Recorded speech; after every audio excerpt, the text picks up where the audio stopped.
When last November's Typhoon Haiyan hit the Philippines, the images of the devastated islands shocked the world and inspired a huge international aid effort. A young photographer from Belfast travelled to the region with the charity Concern.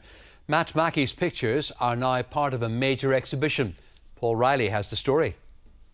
Devastation on an unimaginable scale. When Typhoon Haiyan struck the Philippines last year, thousands were killed and millions displaced. Belfast photographer Matt Mackey travelled with Concern to capture the aftermath.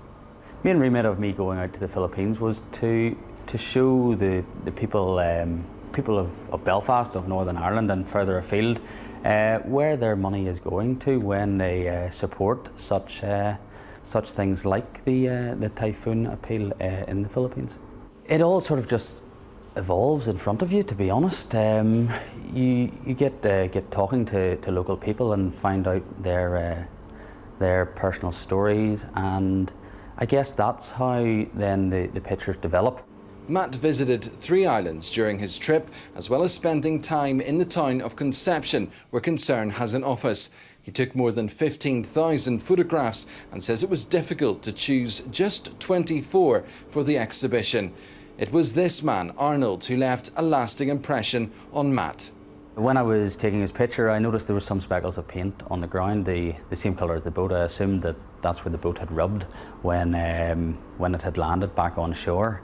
When the typhoon lifted it. It turned out that Arnold had had his boat up there 2 weeks prior and had completely refurbished and repainted it, and those speckles of paint had come from where he had spilt the paint. It was amazing that it landed almost to the foot back in the exact same place.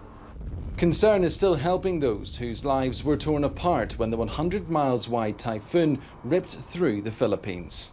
They weren't standing there with their hands out. They were saying, give us a hand up, help us get back to fishing, to earning a living, give us some materials, we'll rebuild our homes. Incredible resilience and determination to rebuild their lives. Matt's photo exhibition opens at the Waterfront Hall on Tuesday evening. Paul Riley, UTV Live.